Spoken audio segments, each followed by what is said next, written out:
Welcome to Keep the Hotel Empty. Today we've kept the hotel empty. As a matter of fact, today we've taken the hotel with us. We are at the lovely Vibe Villa made by the one and only Guac. And today we are joined by Kevin and Will from the synthwave powerhouse Immortal Girlfriend. Kevin, Will, welcome. Hey, thanks for having us. Oh man, I'm so stoked you guys can be here. So a little bit of quick background. Kevin and Will are down here to play at the first ever family jam. We're going to have it this Saturday. Well, it'll be past tense by the time we get here. But we will have had it Saturday the 21st at Oscura.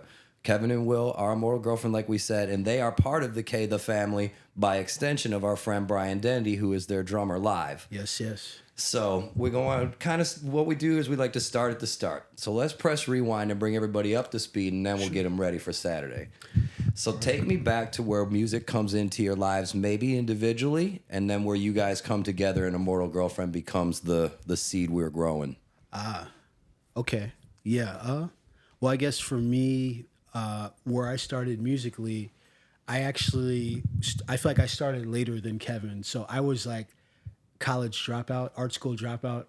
And around that time, I was still figuring out what I wanted to do. At the time, I was going to Milwaukee Institute of Art and Design for illustration. I thought I really wanted to do like more visual art. And then I went there, and for like a year and a half, I'm like, I don't think this is really like my vibe. So I kind of dropped out of there.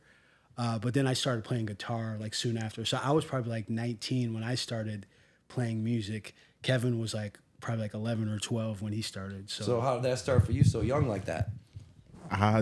It's just kind of naturally like our family on both sides is very musical. Nice. And so there was always instruments around. There was always like songs being written or learned or practiced. And so I wanted to play, like, I wanted to get in music almost like at 11, it was like drums. That's all I could think about. And then they bought me a guitar instead. And then I got really into that. And then they're like, oh, he's serious. Like, let's get him a kit. And then it kind of just took off from there. So you learned multiple instruments at the same time? Yeah, it was all kind of at once. Like 11 was like this boom, like that's for me. And I guess for you, it was like, I don't know. Yeah, well, like you said, I think the music kind of runs in our family a little bit, because even for me, picking up guitar and playing, I sucked at first, like everyone does, but right. I feel like I kind of took to it, and I had more of a desire to get better with it, so we'd be listening a lot. At the time, we were listening to a lot of like screamo bands, and like, I was listening to a lot of Linkin Park and stuff like that. Nice. And so that was, for me, kind of, I saw something that, I guess, another way to be an artist. I saw another medium, and I was like, okay, maybe music is more my avenue. Maybe this is my expression, So when you were first in college and you're doing the visual arts thing, did it immediately feel like you were in the wrong groove in the record? No, like I said, I went for almost like a year and a half. So it was like 3 semesters where I was there.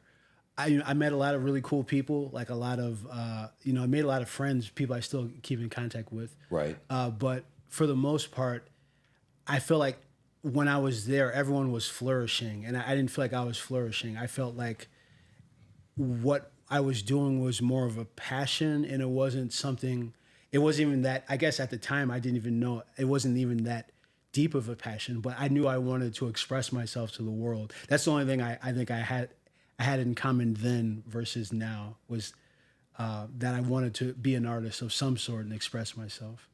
Okay, so that's kind of what I wonder.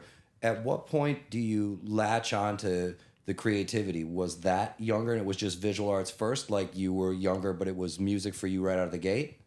Yeah, I mean, I guess a little earlier than that, I kind of probably wanted to be like a pro wrestler or something, like, like something along the lines of that. But I mean, I think there was an element of performing that always did capture my eye, though, and so I guess looking back on it now, I could probably say maybe it was the performing aspect too, coupled with just being able to be creative and express myself, that, I kind of, in a way, I guess it makes sense for what I'm doing now. Right. So when you're much younger, like 10, 11, and you're starting to play, what's some of the first songs you're playing? What gets you into it where you start to think music is going to be something more than just a hobby? Well, at the time, YouTube was a new thing. Yes. And so on YouTube, there was a lot of these finger-style acoustic guitarists that were going crazy. And they were playing the bass, the melody, and the rhythm all at the same time. Right. And harmonizing. And it was just, I didn't see anything like that. So I took a lot of influence from like those guys, like Andy McKee and Antoine Dufour. Like these guys just write whole songs. Fingerstyle. Yeah, fingerstyle acoustic. Yeah. Okay, so that actually leads me to a different thing I wanted to ask you about, but we're just going to drift right to there. Cool. Okay. How do you guys get such a broad range of influence? Oh man.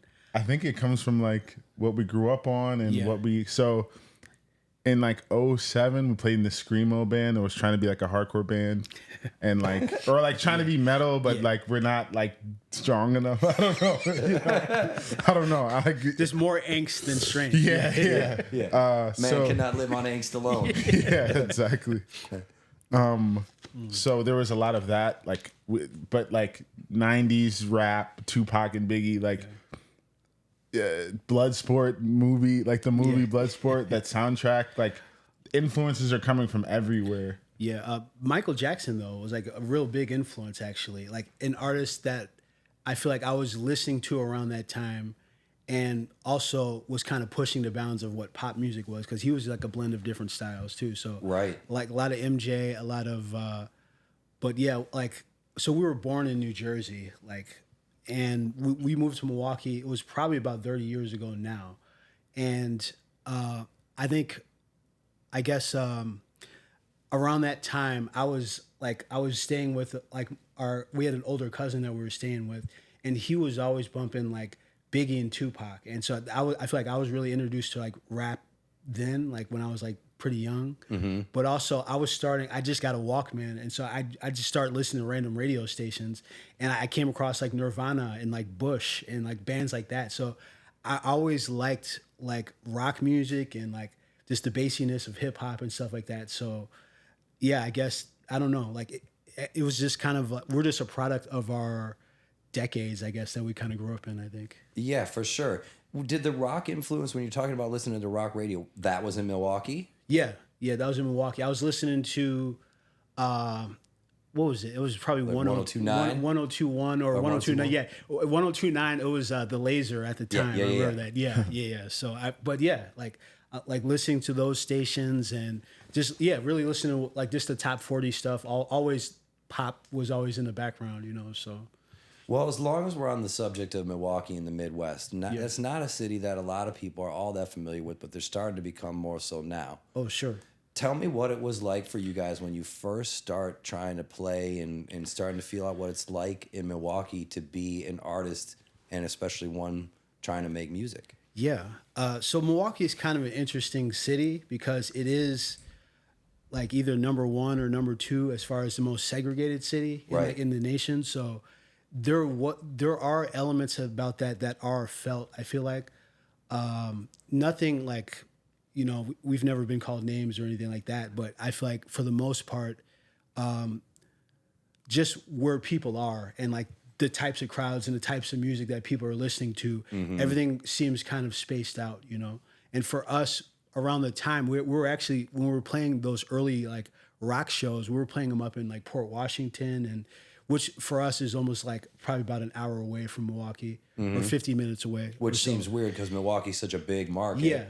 Yeah. But we were kind of playing like these like these Legion halls and these like rec halls, and but we would play to these different crowds, and I think one thing that we took away from that was really that it really didn't really matter. Like if people were there for a show, they were there for a show, and like. They kind of, if you could be some random band like we were and kind of show up, but if they're there to like vibe, they're gonna vibe almost no matter what you look like or like even what you're playing, Right. Like I feel like it was more the energy that we're bringing, and that's what people were attached to. Even in our earlier bands, like I don't know, I feel like we always had a special connection with the crowd. That's a big leg up no matter what genre you're playing. Yeah, so we always try to take that and just kind of run with it, I guess. So can you remember what it was like, or do you have a rehearsal where you remember this was the first time we got together and we were doing this for real? Was it emo band, screamo band, that era? That was the very beginning of you two together? No, we did a band after that. Yeah. Like we had a friend who lived up about an hour away from Milwaukee who was dabbling in electronic music at the time. Yeah. So this is like 09, 2010, 2011 when like Hurry Up We're Dreaming from M83 dropped and like Naked and Famous. Yeah. There was these like synth bands. They're very much bands. Churches, probably another one. right. They all dropped kind of at the same time, and that to us was kind of a new sound. And we were like just experimenting with synths and like, you know, dude, that it was it was very natural. It was very much one step at a time. Cause, Yeah, but that project, it was called Ari Armada, and I don't think there's anything left of it online. But I feel like it was the first time that Kevin and I, we weren't in a band with anybody else. It was just him and I, and it was our first formative years of just writing together. And playing live too. We got a few gigs as that act. You know, it was only probably for like maybe 2 or 3 years. Playing just the two of you? Yeah. So how did you handle playing live just the two of you at that point? Because we're a technological step back at that point too. Well, it kind of sucked because I played drums and I triggered tracks. Yeah. But I also played guitar and bass. So I'd like kind of do this rotation thing, and You we'll had have like some other arms going on? yeah, exactly. Yeah, I'd play synth, and I had a guitar on me, and I'd sing. And he'd sing and like synth bass. So we were just doing way too many things. Yeah. Right. And God dang. I think at the time we recorded like a couple demos as that band, and that actually led us into Immortal Girlfriend ultimately. Yeah. Because those demos like perked the ear up of a producer who lives slightly outside of Milwaukee, and we started working with him, and then ended up taking over that studio. And then started this this project. So it's a long story. It's Well, I love a long story. we're just we're just getting into it, I guess. Yeah. Okay. So when you're making the first bit of stuff that's electronic and you're doing it just the two of you, at first did you feel like, oh yeah, this is the thing, or was it like wandering in the dark for a minute there? I think instantly we were making stuff that we both liked. It was instantly, and it was kind of. I think our early stuff was heavy, like Daft Punk inspired, you know, but. We were just making stuff, and we probably made, it was like a good 3 or 4 songs were out, and we're just putting them on SoundCloud. Like we didn't know what to do at the time. There's no Spotify or Spotify for artists and stuff like that. Yeah. So we were just putting this stuff up on SoundCloud, and a lot of it was it was getting some feedback, and I'm like, okay, like I think we can probably do this. I was like, these songs are making sense, and we were making stuff that we're both liking. Right. And I mean, and I guess that project and what it was ended, but it had to in order for Immortal Girlfriend to begin. But at the same time, it had to happen because I don't think there'd be Immortal Girlfriend without that project. Right. So when you guys were in the band, were you writing collectively with other people, or were you still doing your material and just playing it with other people? At that time, I think the bassist and the other guitar, like they're like more the vocalists. Because one guy, he was like the screamer, and then the other guy was the, he was singing. But they wrote most of the lyrics for that project. So we were kind of taking a back seat. I would just write like guitar riffs and stuff like that, and we would just try to come up with stuff together. So it was collaborative in that sense, but we didn't really start songwriting ourselves until like that Ari Armada project. Right, and that's where I was kind of getting with this. What would you say the biggest differences were when you started to write just the two of you? I feel like there's more freedom. Like there's no stakes. I also feel like at the same time, with Immortal Girlfriend, we were moving into this recording studio at the same time as losing our jobs. So we it was like the first, like we just moved in, we just paid the first and last month rent, and we're like ready to go. We're gonna make a go at this. It's a built out space. Cool. I'm just gonna take over his clients and make it happen. Right. Then like our job, we would install leather seats in cars and stuff and sunroofs and stuff. They were like, "Oh, sorry, we don't. You guys are done." And it was just like, dang, that's just how I was gonna pay to live here because we could live in this space too. Right. So how dream is that? Yeah. So we were like, you know what? We gotta like utilize this space. Let's record some music, put together like an EP. And we'll move out and we'll be good. Right. And that EP was our first EP, Daybreak. Yeah. And yeah, it kind of just went from there. So what are you thinking when you get into this dream spot and it seems like, you know, things are going to be good and then a rug gets pulled? How do you guys tend to handle curveballs? I mean, I think I don't know, we're out here just dodging like Spider-Man, I guess, you know, like we're I think every curveball that we've kind of been thrown, what I'm seeing is like pivoting is key, you know, and like being able to adapt and say, hey, like this isn't a thing anymore, and now I got to go in a new direction. And for me, like at that time, we had both lost our jobs. I went back to an old job, which was like a third shift job, which I feel like really kind of cost me my health overall. Oh, yeah. Like when just from working for many years. Right. But so at the time I went back to that job though, but I was also inspired because I was on the road. I was always just driving at night. And so that really inspired the first EP of Daybreak, which is our first EP. But it really was just kind of a sonic tale of kind of just moving through a night. That's the idea, is like from like, you know, early, you know, like sun setting to midnight to getting through to, you know, to the morning. And so that's really the vibe of it. I feel like it's almost the overall vibe of the band is really just that. And so it kind of became a little bit of a therapeutic release, you know, just to be able to just write some. I had zero intention. That was the thing. I think that was a big part about it, was I was intentional about making this project. I wanted it to feel very like synthy and synth pop, you know, because, you know, Depeche Mode, bands like that, it was always the catchy stuff that kind of stuck in my head, you know. So I knew I wanted to like have a project like that, but I also knew that, I didn't have any super expectation that like anything was going to work or catch on, or it was just a matter of just like kind of really just more expression but honest expression. And I feel like it, to some level, that's what people kind of caught on to. And one of the radio stations started playing one of the songs off of there. And then next thing you know, it kind of led to different, like we had no intention of even really being a live band with this project. And then, but then soon after that, I was like, well, like we have live experience. I was like, we might as well just do it live, you know? Right. So that's what we turned into. So how long between when you first start writing things, the two of you, and experimenting with synths and getting into that, between that point and when you record this first EP? Mm-hmm. Did you do that pretty quickly, or did you marinate on it in these late night drives for a while? Yeah, it was, I feel like that first EP was written pretty fast. Like it was probably like within like 4 or 5 months, you know, because from the time we had moved in, it was like what, like that December, and then till, the EP was out in June.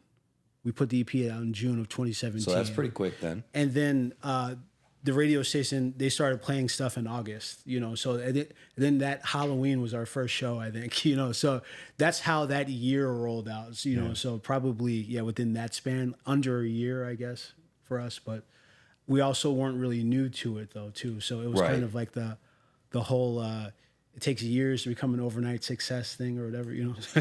Damn right.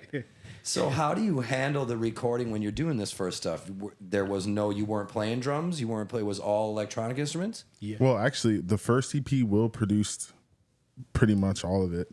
And the last song was like a resurrection of an Ari Armada song. Yeah. So that's the last shred of it, yeah. So yeah, he actually made a lot of the stuff you're hearing. And I just kind of take it and like enhance it, you know, or like mix it and like add further production. And Is that primarily how you still do it? You built on that process, or do you switch it up? I think it's changed a lot. Yeah. In the last couple of years. I didn't think, we're brothers, so at first we didn't always like work well. Like I might shoot down an idea quickly, and it's like it's something that that means something to him, and it's like, nah, dude, change that lyric. And it's like, that was my favorite lyric, and I think we got past a lot of that stuff because that can really get in the way. Right. And like you know, Noel Gallagher and the other Gallagher. Yeah, like Liam, they could have been yeah. making money this whole time, and they're like, "Oh, brother, I don't like you." Yeah. And it's like everybody likes them both. Yeah.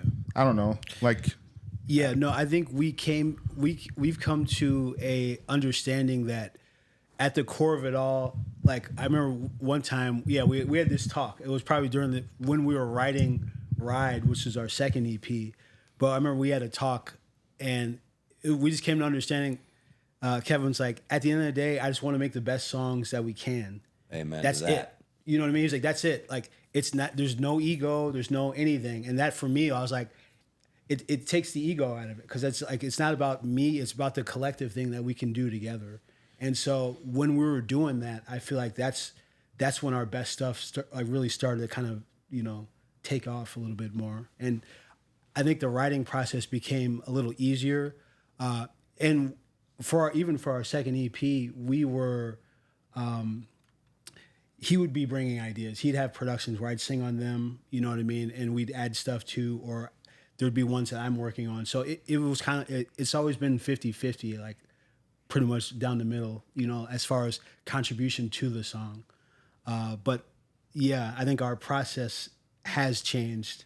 That was our most that we've played together, though. There's literally a song we were playing the keyboard at the same time together, and that song's called Daisy Ridley. There's like a bass line where we're literally playing the keyboard together. And you recorded it? Yeah, we recorded it because Beautiful. we were just goofing around on it. But I was like, dude, that actually sounds tight. Like, you play that, I play that, and then we recorded it into a song. But it really became like a unit. I feel like around like the second EP for sure.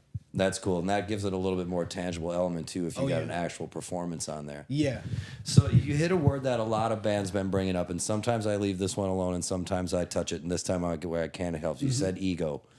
Ego seems to be like a hot button word for a lot of reasons, for a lot of people, for obvious reasons. Okay, in the creative process, I like to call it getting precious.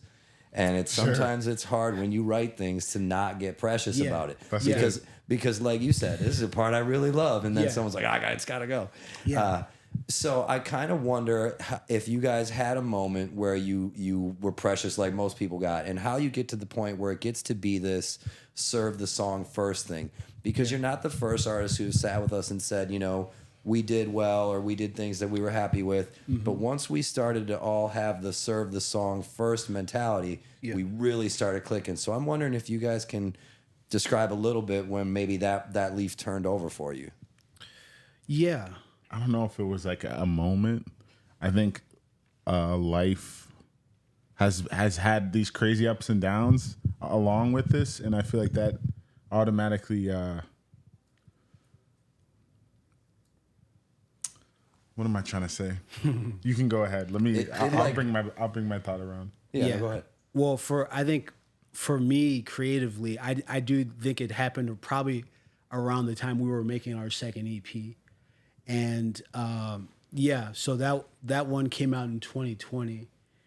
But that came out weird time to drop an album. I mean, absolutely, like super weird time. But that came out also after I had stage 3 colon cancer in 2018, Halloween, like that year. So I was in the hospital. I was out for like about a month in a hospital. Went through some surgeries, and was on chemo for like a few months after that, and that for me definitely changed a different mode where I was like, hey, like if I'm gonna do this, like I don't even know how much time I have left. Like I'm gonna really put my all into it. So that definitely was a turning point. Not just for only us, just as brothers, but just for what we were doing. You know what I mean? And like to really go hard and like not give up.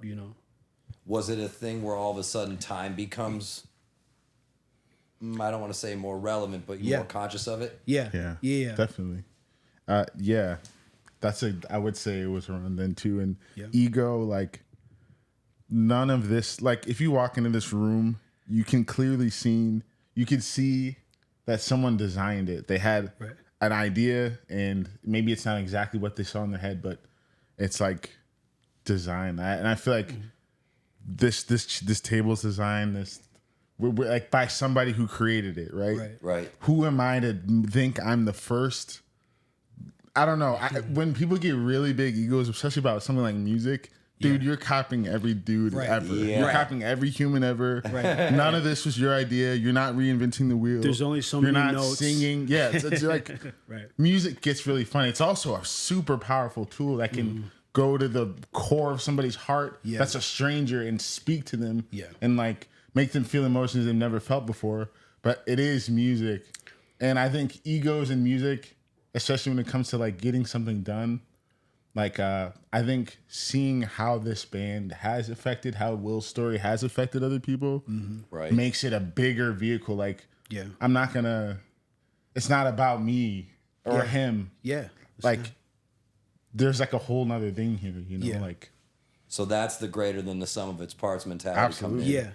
Yeah. No, for sure. And I feel like I've known that to a degree, but we've lived it. We've experienced just the effect, not only just music, but my story has had on people. And I've been able to talk with a lot of people, you know, and really connect with that. And, but I feel like that's the sensibility that I brought back from all that was like, hey, like, I'm not just here for me. You know what I mean? Like, I feel like I'm here more. It's not just about me. And so that's one thing when I talk about ego, that's one thing that I guess how I see it is like, it can become self-centered, and to be not egotistical is to be, you know, selfless. And so that's more of who I wanted to grow into. And that's, you know, what I've been working on, but that's also what I see this project as. And even when we brought on our drummer, Brian, I just saw in him, I'm like, yeah, like I see that this is almost something that like, this is something that could benefit him, and that it could be something that's good to him too.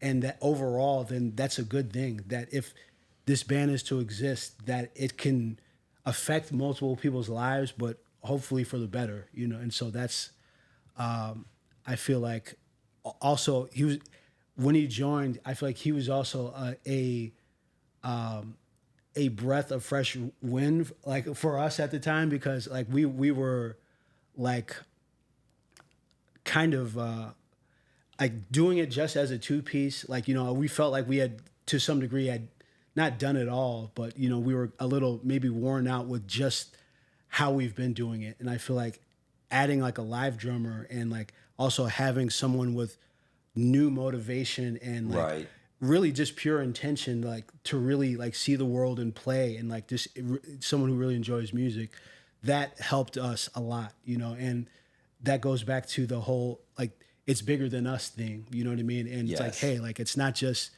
you know, two brothers from Milwaukee, but it's like it's about the community now. And like, you know, we've had the chance to work with really amazing artists and have really cool videos and all this stuff, really just solely based off the music and like people's connections to it and growing this universe. Right, and that's super powerful. That's very cool. That's how you know you got something working, when people, it's speaking to them. Yeah. So let's press rewind just a little bit to 2020. Yeah. You're going through health problems at a time that it is really rough to be going through health problems. As a sort of aside, I was going through a lot of health problems at that point too. So I know being in the hospital and things at that time was very weird. Yeah. And you're dropping an EP into a void, or an LP into a void. Yeah. Talk to me a little bit about where your headspaces were at this point. Man, Go ahead. You can go. I mean, ahead. those. I'll let you speak. I'll let you speak. So we dropped it March 2020. Oh, perfect time. Literally, Perfect time. And then, like, next thing you know, we're fighting for toilet paper. Yeah. Like a couple weeks later. Actually, COVID for us was kind of a reassessment, because we had been a band since 2017. So it was like 2020. It was like, where are things at? Like, what do we want to do with this? And a buddy of ours got invited to like a songwriting camp for these TV shows. And he was like, hey, I need like production for it. I'll sing on it and rap or whatever for whatever they need. So we started doing that year. And that really opened the door like for just a new revenue stream in music, a new creative outlet, because synth music is so specific.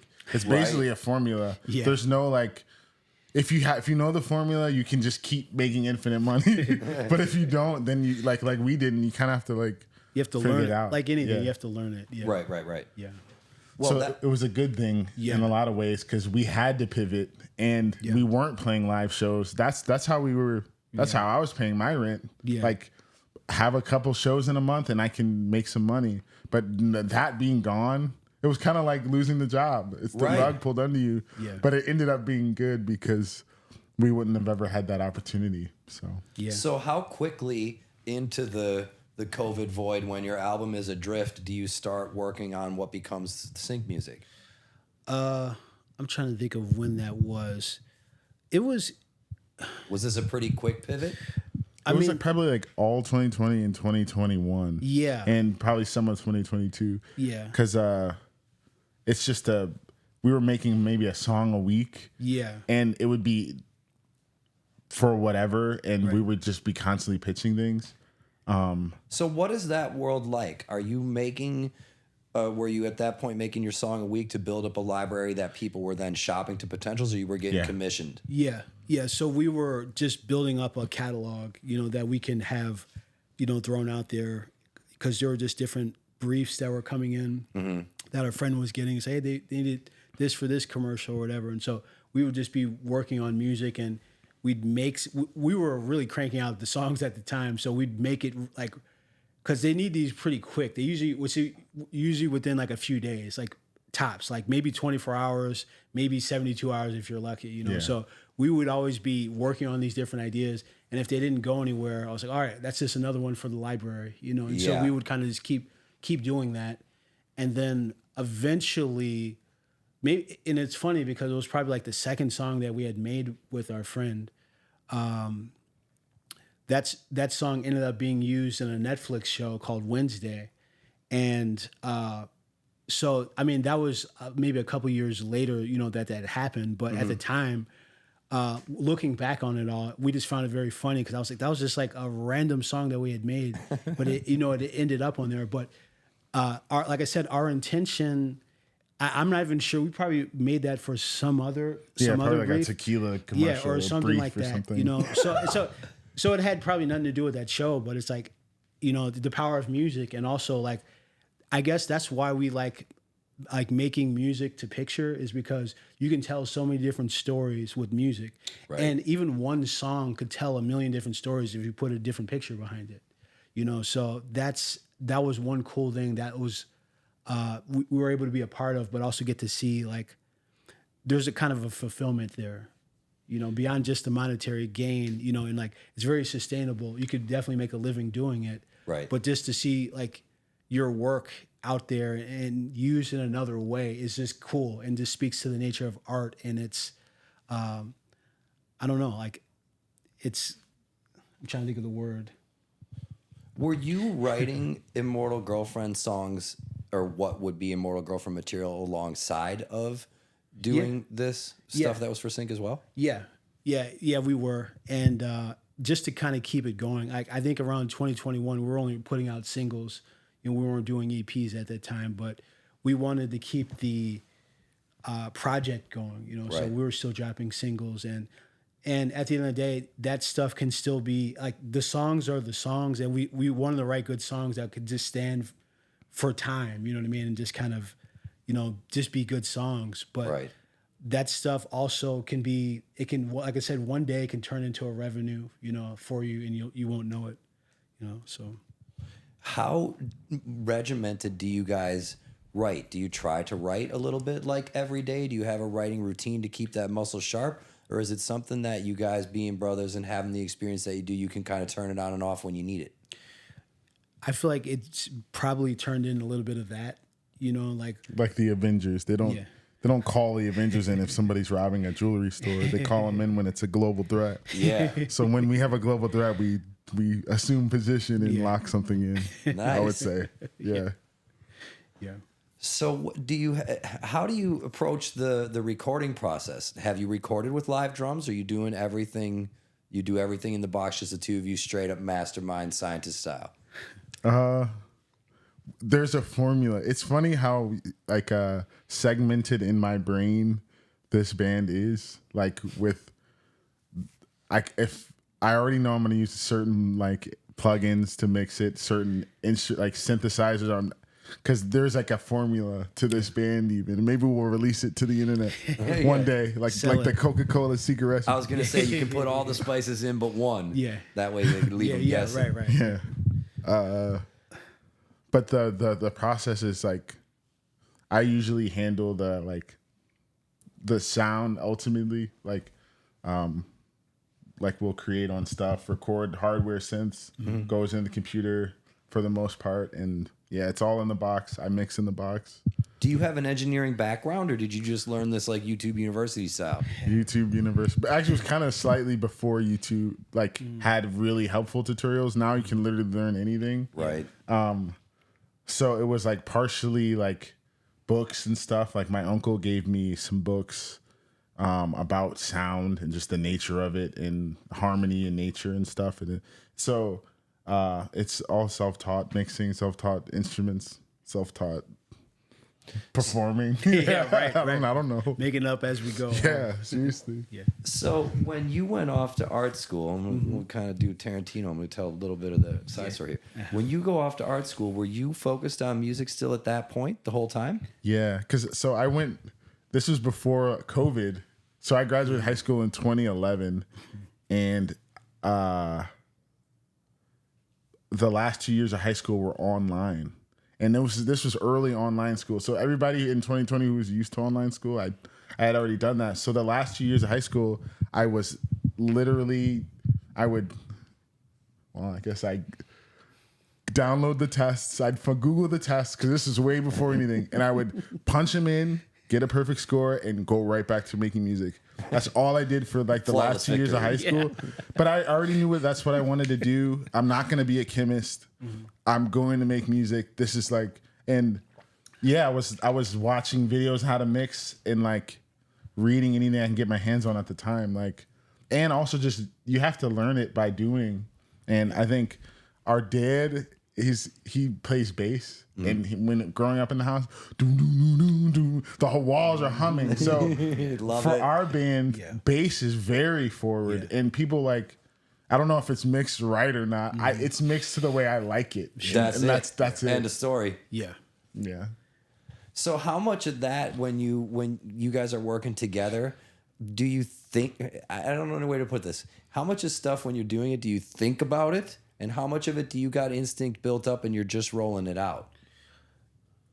I feel like a lot of it, I mean, it's a mixture, you know, like, because sometimes we go into a song intentionally, you know, with like, we're trying to make this vibe, you know, and so we'll do it and we'll experiment. And then other times it's just felt. It will just be like, I feel like a lot of the songs on Ride were just, it was just kind of vibing, putting it together and say, okay, that's, you know, so some songs go together literally like that. And other ones, they take a little bit more, like on our most recent project of Sojourner, we had a song that was sitting around for a while. It's a song called Mobile. And I feel like it's one of the better songs on the record. It doesn't get any streams. It doesn't get any love. But why is that always the case? I mean, I don't know. It's a hidden gem out there. But so anyway, that was a song that was sitting around for like a while. And we just didn't, probably like over a year, didn't have anything for it. And then like when we put on a calendar that, hey, we're putting out this EP and this is going to be on there. We're going to make this work. We're going to write this down. Then the song clicked. It was like, now we can, it was like we heard it, in a new way. Then it became easy, but I feel like sometimes that is part of the process. The song wouldn't have been what it is now had it been written at another time. Mm-hmm. And I honestly think about that almost for every song, because for us, all the elements will be there for a song, but it can go in a million different directions. Or I'll listen to old demos and I'm like, man, it's interesting. Like this song definitely doesn't hit as much as it does now. And I'm glad that sometimes I waited, you know, for sometimes even the right melody to pop in my head. And that's just what it is. Like, so yeah, I don't think there's an exact process for every song. I think every song kind of takes on a life of its own as far as like, if we don't give up on it, what it can turn into. Right, and I guess that's kind of the operative point there, not giving up on it. Yeah. So, and you had mentioned it a little bit when you were talking about you were writing songs and they just end up being catalog songs. Mm-hmm. How do you keep yourself in that frame of mind where you don't have the pressure? Because I know a lot of artists, whether or not they're making music or making films or even taking photos, they end up at points where they have a lot of pressure on themselves to get this right on the first try or do it till it's done. Right. How do you keep the mentality that you guys can give yourself the space for your art to breathe? And if this one doesn't surface for a couple of years or ever at all, this is not a slight on our ability to finish a track.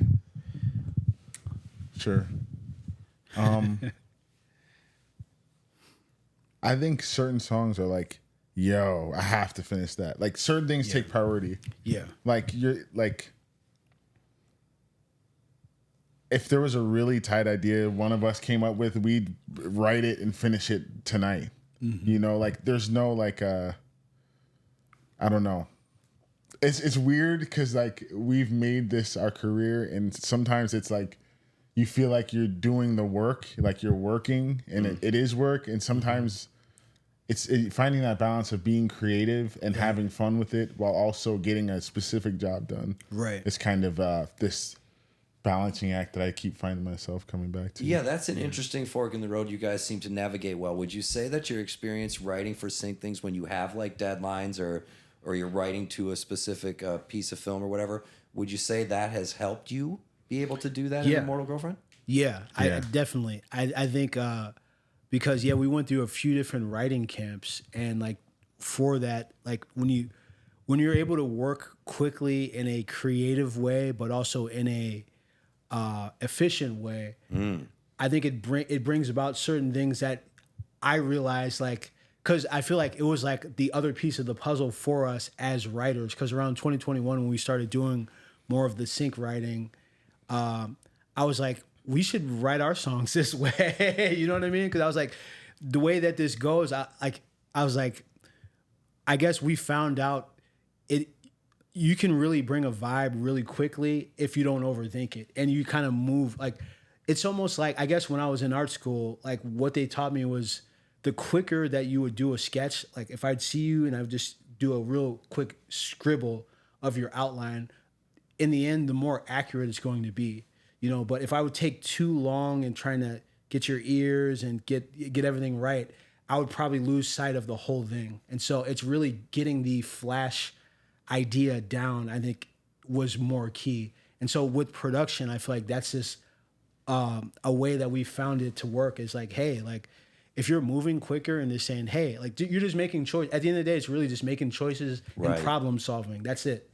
You know, this sync, they want this. It has to have these, you know, a Marvin Gaye, you know, soulful, like vocal in the background, but with a synth line with, you know, hip hop drums from the 90s. And like, so you hearing all these things and it's just problem solving. And I'm like, okay, well, I'll take those things and then this is what I hear, you know? So that's been our approach with that. And I think it definitely has impacted how we write Immortal Girlfriend songs now in 2024. That's cool. That's very interesting because, you know, a lot of people now, especially if you're working in the box or doing stuff with synthesizers, you have almost limitless options. Yeah. Mm-hmm. Yeah. Do you find that keeping your, I don't want to say your options down, but keeping the framework of your vision lined up from the get-go helps you finish without all that deviation, helps you be, you said the magic word, efficient in your creative process? Yeah, definitely. Because it's the whole paradox of choice, right? Like, the more options you have, the less satisfied you feel with whatever you choose, you know? So slimming it down to say, like, we know the patches we're going to use, like we know the, you know, snares and like whatever we're going to use for these songs, it takes a lot of the guesswork out, you know? And there's also songs where we want to push it and say, hey, I want to do something a little more different than what we would do. And so we'll do that too. But I think it gets back to the song, because like really the core of it is like, I could sit down at a piano and come up with a song idea. Everything else is just production, but the core of it, like really just like the chords and the melodies are really the things people are going to be attaching to, and the lyrics. But for me, I write lyrics last. That's how I write. That's how I write songs. We'll find the chords, you know, the melodies, maybe a beat, then I'll write the lyrics last. And like that's usually when how we've gone about songwriting in the past. So you start chords first. Yeah, usually. Sometimes it's rhythm. Like I think, Yeah. right? Like you'll come up with a beat, but for the most part, it's like chords or just melodies, riffs, different stuff like that. How much of the old rock and roll's day creeps into that? The old emo screamo days creep into that. I think it's there. Yeah. I think even now we put out a remix with Davey Oberlin. Yeah. He plays live keys for Korn and Five Finger Death Punch. Yeah. Which I Nice. think is really cool. Yeah, shouts out Davey Oberlin if he's watching. Yeah, we put out a remix of a song, or it started as a remix. Yeah. He's a synthwave act called All the Damn Vampires. Yeah. Mhm. And it was originally an instrumental song, and he sent the stems over for a remix. We started messing with it. I pitched it down and started like getting weird. Then Will was like, "Yo, like I'm kind of writing lyrics to this," and it was like dope. And then we wanted to make it like, I don't know, even though All the Damn Vampires isn't Korn or Five Finger Death Punch, we're huge Korn fans. Yeah. And like we kind of wanted to push the music to this like kind of cyberpunk like rock music with synthesizers. Yeah. And so to me, our song Moment is kind of like that. Our song Others is a rock song with no guitars. That's the way I try to like. Yeah. That's the way I see it. Right. That's what I was wondering. That's what I was kind of picking up on. Yeah, it's like I guess like people call it post synthwave. I don't even know if that's even a genre. You but can put post in front of everything. Yeah. Post Malone. Yeah. That's new genre done. Yeah. No, but it's I mean, for us, that goes back to the vibe. You know what I mean? That goes back to like, I want to have energy, but we want to do it in a new way. And we could probably start a rock band, and just do guitars and stuff, but we like the idea of, it's like, no, it's synth, like, because we're just choosing to go about it. And it also, I guess it leaves us with more options in a new lane in a way. So. Right. Well, you said a magic word there too, vibe. What would you say the essence, and I want you guys both to answer this. Okay. What would you say the essence of the Immortal Girlfriend vibe is? What are you hoping people pick up on it, whether or not they're moderately paying attention or full on paying attention? Okay. Well, there's a secret. It's funny, the word vibe. Like, is that vibey enough? Is that too vibey? Because there's such thing as too vibey. Then In the Vibe Villa. Yeah, Vibe Villa. Here we are. I mean, it's not too vibey in here. No, we got to get Songs can be too vibey, and it's almost like eating too much ice cream. I don't know. We've talked about we have our own music theory. It's like you lose it. It was amazing, and now it's like if something's too vibey. But usually nighttime, driving in a car. Yeah. That's the sound. That's the feeling, and that could be heavy. It could be really chill. Yeah. Like I don't know. I don't know if that even answers your question. Yeah, definitely. So the thing that you think most people pick up on, or you'd like to pick them up or pick up from your music, is the journey of it all. That it's moving somewhere. Yeah, and I would say it has those elements, because that was our lives. You know what I mean? Like, I was like just driving, late night, always out. Whether we be doing work or music stuff. So that's definitely a part of the tapestry. But also, I don't know. I feel like this band has had its own identity almost on its own. Like, even before we were kind of making it, I feel like as we started to make the music and as I started to get more ideas, it just became a little bit more clear along the way. So I think overall, I would say perseverance. Like, I feel like we're probably, I don't know, like, we're among many underdogs in the music industry, but like, we definitely feel like the underdogs in music industry. Like, no one really puts us on playlists. No one really even really knows who the heck we are, and that's fine. Like, there's a lot of bands in our position, and so, but I feel like the fact that just our life journeys, you know what I mean? Like, right. I was playing shows with a chemo pump on, you know what I mean? And like, which was kind of ridiculous. And when I look back at it now, it's very ridiculous. But we were opening for Wicked Phase Springs Eternal. So that's it. But anyway, but perseverance is like the underlying, like, I think core of like what it's been for us to just keep doing this, to be 7 years, later, 10 toes down. Now here we are in the Vibe Villa. You know what I mean? Like, in Florida, we're in another state, and we're we've gone beyond our everything that we've thought we could even do. Like we just started off as two kids in a basement. We didn't have any super lofty goals of like, oh man, we could be playing here and doing this. It was just very much like, we're just going to keep writing stuff and we're going to keep moving forward and see what happens. So I would say that that's what I would hope people would take away from just our music and our lives is like, you keep going. And that's one thing that we talk about at our shows is to keep going, because even when it looks like the end, you don't know. And like every day that you wake up is a chance to start over, a chance to do something new, a chance to change course, you know, like, and also a chance to get better. And so, yeah, I have a lot of friends that aren't here, you know, that have sadly, you know, kind of taken their lives and stuff like that, that I look back on. And that's one thing I just wish I could tell people more of. It's like, just keep going. Like that, the hard times they're gonna pass, you know, right. Like that's life. Life is always going to be, always going to be kind of ebbing and flowing, but yeah, keep going. And in the soundtrack to get you through that is an important thing. Yeah.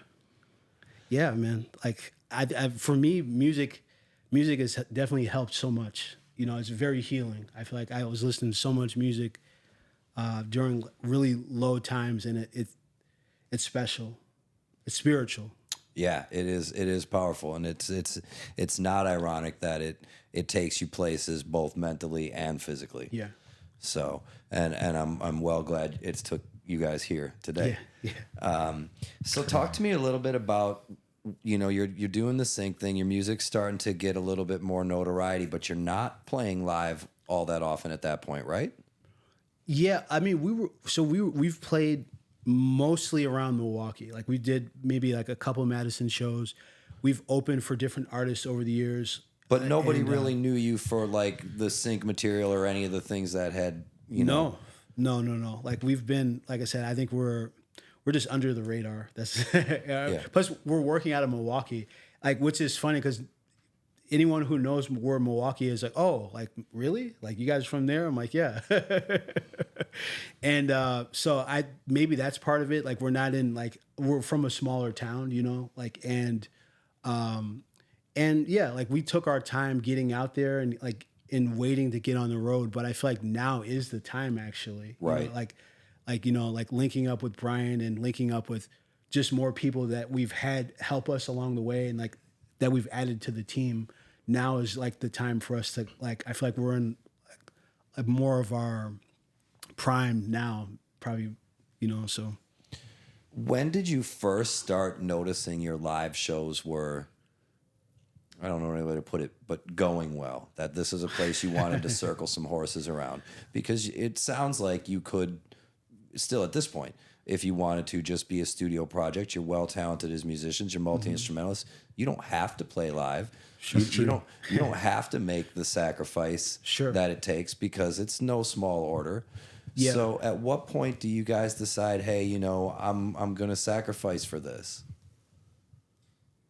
I think 2020 had a little bit to do with it, really just because we didn't know if live was coming back. That's true. And I remember during that time we were watching just so many different bands, you know, on YouTube and all these, and just watching a lot of pro wrestling, you know, and just really taking in the artistry of it all, the showmanship, just the attitude, like all of that. We were kind of really soaking that in. And I'm like, man, if we get to go back and do this, like we really need to like really make this hit and like really give it a go, because I'm figuring like at some point we probably will phase out of doing live stuff. But I was like, for right now and where we're both at in our lives, we don't have kids, you know, like we don't have responsibilities where it's like we can really go after it and we still have our youth and our health. So I'm like, we need to go after it as much as possible, you know? So that's kind of been our mentality shift since 2020, and things started to slowly open up, and, you know, now we're kind of out here able to do it in like a more, I guess, realistic capacity, because it is still very tough to tour right now. Right. Like you know, there's so much going on with like the live music space, and there's a lot of talks that still need to be had, and, you know, with that. And, but I feel like the live show brings life. Yeah. I think that's why people go to live shows. Yeah. Like the music is louder than you could probably get in your car. Right. Or you know, so they're feeling these I was gonna say, vibrations. you can actually feel it. They're singing in tandem with other people who are like minded, who like the band. Yeah. You know, I don't know, like the live show experience is probably the most human element of like what we do with all the computers and stuff and electronic music. Right. Like And it's human to be AI, gathered and right. singing together, you know? Like, yeah, and AI. The rise of AI. Like that was another thing. I was like, if AI is gonna like try to write songs, I was like, we're just gonna have to play them live. It can't do that yet. Well, And, and that's actually something Brian and I talked about when he was on the show. So we might as well dive into that a little bit. How do you feel about what AI does in the music world? Because you guys are kind of in a unique spot in that when it comes to sync music and things like that, that's where generative art can come into play, and it'll be very hard to differentiate what was a human and what wasn't. Right. But what Brian and I were talking about is that you kind of still hold the most powerful ace in that we can play it live, and that's, you know, so the adage that I've kind of held on to and I like to talk to people about is that AI is not going to take your job.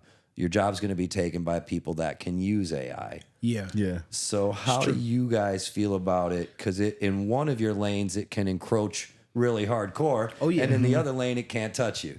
Yeah. I mean, that does play a factor in us going live is the fact of like, hey, if you can make a show, if you can make an experience where people can gather together and they can, I don't know, like if you can lift a weight off someone's shoulders, like musically, you know what I mean? Or even just by uplifting people and just saying like really speaking to their soul, you know, really speaking to their heart.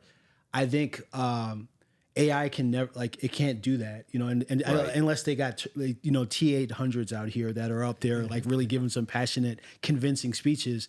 And for some people, I don't know, like, I think that'll never, like, you know, there'll never be a substitute for that. You know, I think for a lot of people, it'll never be a substitute for what that can do and just even just being someplace, you know, and like, I think that, but the reality is like it's here and we're gonna have to deal with it. And so, but us being the resilient human beings, you know, that we are, we're gonna keep pivoting. We're gonna keep doing stuff where it's like, hey, like I think that's what the artist needs to bring back is whatever their identity, whatever their true self, like you have to bring that to your audience because the people that really love that, they can never get enough of it.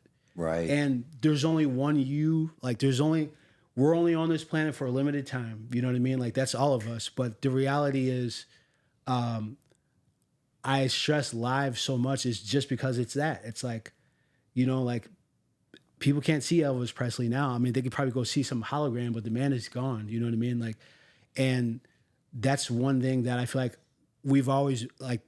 That's always been stressed with this band. Is just really just the brevity of life, and like the live experience. Like it's unlike anything else. Like and like I was going back to the pro wrestling thing. Like we love watching pro wrestling, but just last week we went down and saw a local promotion, Legacy Pro. Shouts out to them.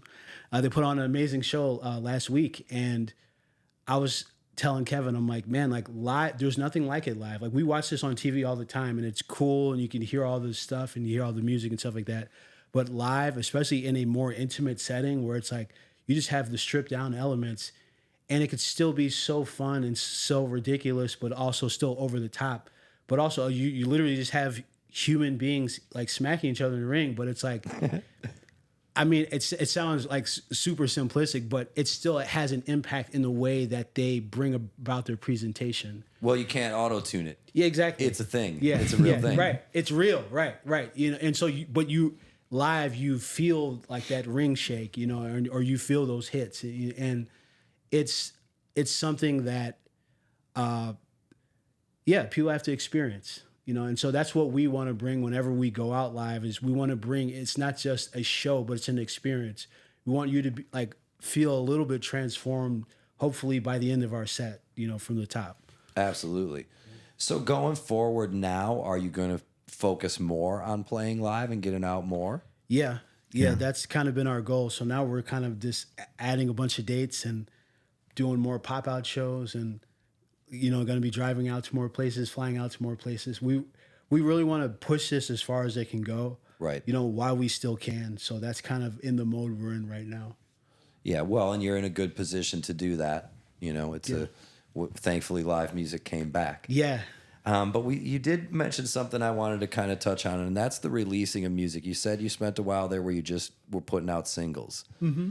And I'm always kind of curious how artists feel about the framework that Spotify and digital releases have kind of got you in, where you have to, shout out Rick Astley, where you have to kind of keep putting out music or keep doing things to keep yourself in the purview. Sure. Does that give you guys or when you did it, I don't know if that's still your plan, but at any point did that give you the hamster wheel feeling like we're just stuck making content and putting it out, or do you not care and it's really, we'll serve a bunch of appetizers and a meal when we get there? Yeah. That's a good way to put it. Yeah. Well, we're just two guys, and I mean 3 guys now, and 4 with we recently got a manager who's helping us book our tour next year. Very cool. But I think we've been burnt out, and then like you kind of get some energy back, and then re-burn out, and I don't know. What's that cycle like? Yeah. So you get burnt out. It's like you don't do anything about it. Driving on E, then you push the car, then you roll downhill for a little bit, and then. But I think it's just been us doing the content, recording, mixing, mastering, like playing the live show, and I think actually the live show is what brings me back to like.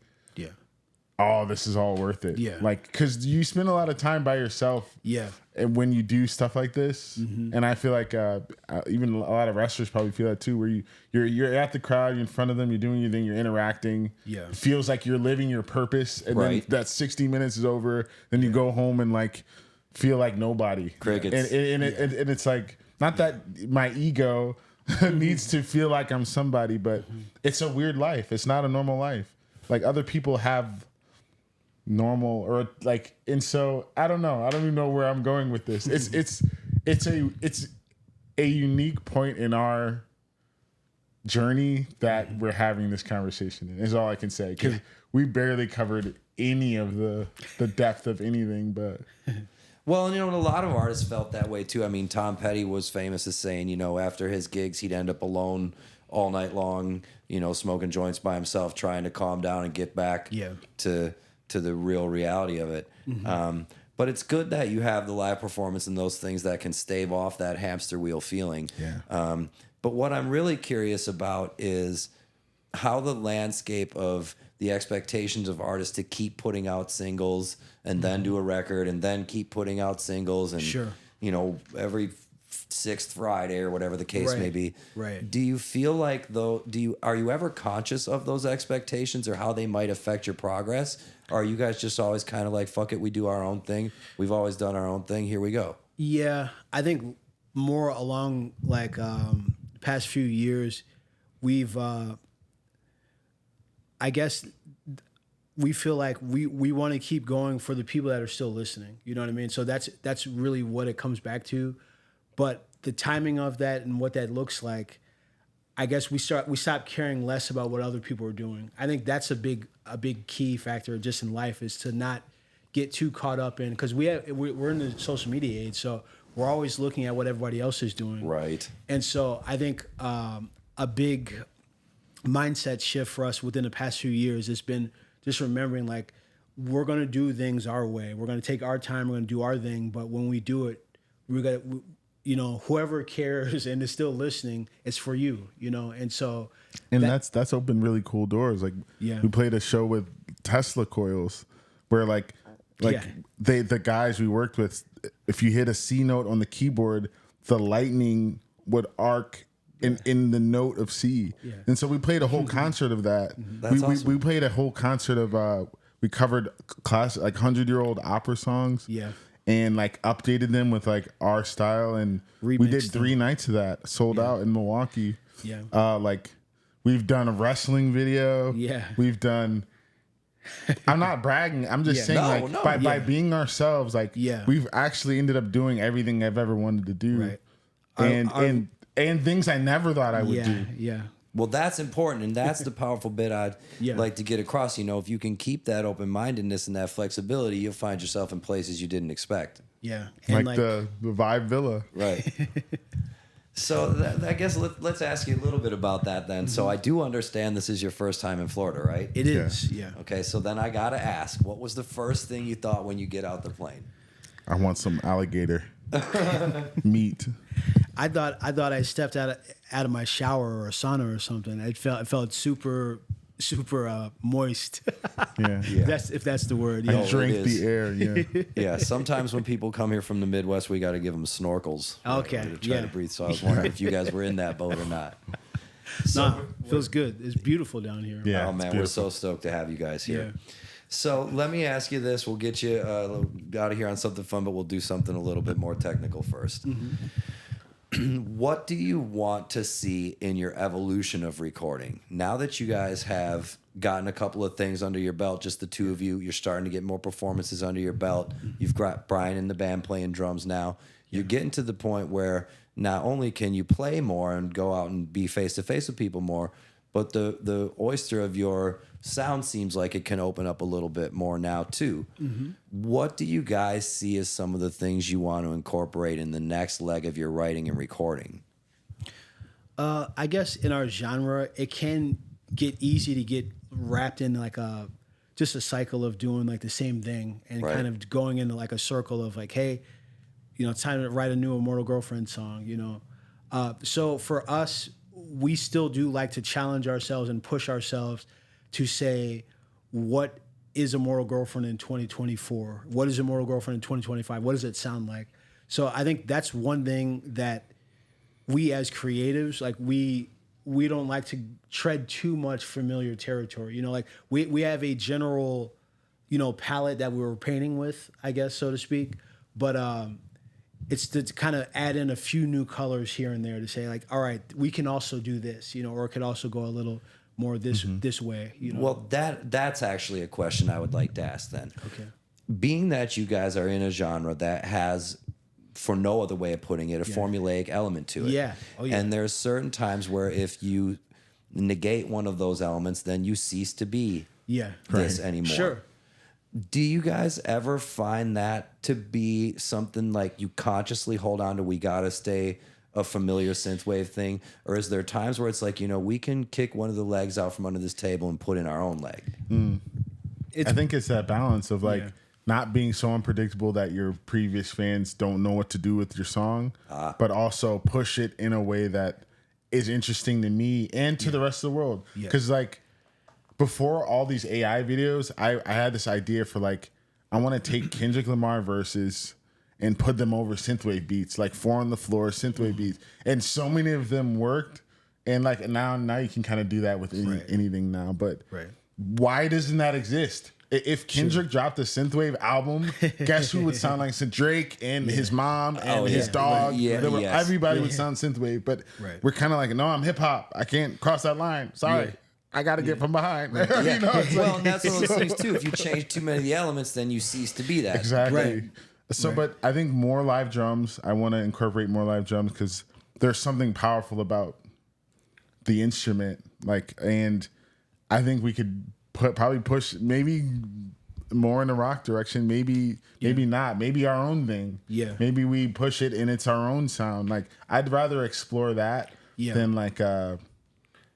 I just want to explore. It's 2024. Yeah. This is the only first time in human history that it's been 2024. Like, let's use everything we have now and I'm not trying to sound like an 80s band. Not anymore. Yeah. I mean, that's what reeled them in, but now it's like follow us as we take this alternative synth into the future. It's got to stay interesting into for the you. Future. Yeah.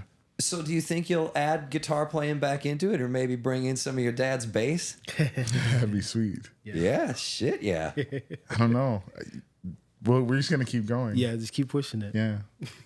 All right, well then let's get you out of here on something fun. You guys can both answer this one. Okay. If you had a dream collab, someone that you could either have on the stage with you, play a show with, or someone that you could maybe do something similar like you had where a remix turns into a collab, who would it be? I don't care, living, dead, past, present, future.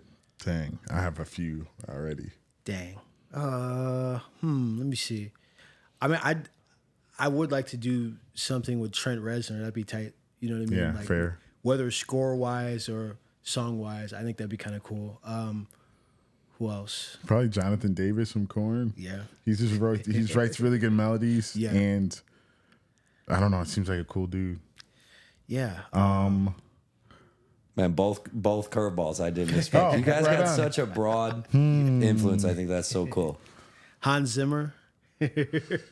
He's on tour right now, actually. Yeah, and you can get into the synth Armageddon there. Yeah, man. Like that would be it. And actually, I've seen like bits of his tour, just online. I'm like, it's awesome. Like he's an ex-film composer, as he calls himself now, but now he's touring, with this band. And I think, like, I don't know how old, he just had a birthday. I don't know how old he is, but I mean, that's an inspiration right there. Well, even, Danny of, Elfman's doing the same thing. Yeah, you know what I mean? Like where you can score for years and then it's like, it doesn't have to be one lane, but I think he even sees the value in being live, Right. and, there's something to it that just scoring can't bring, Very cool. Yeah. Okay.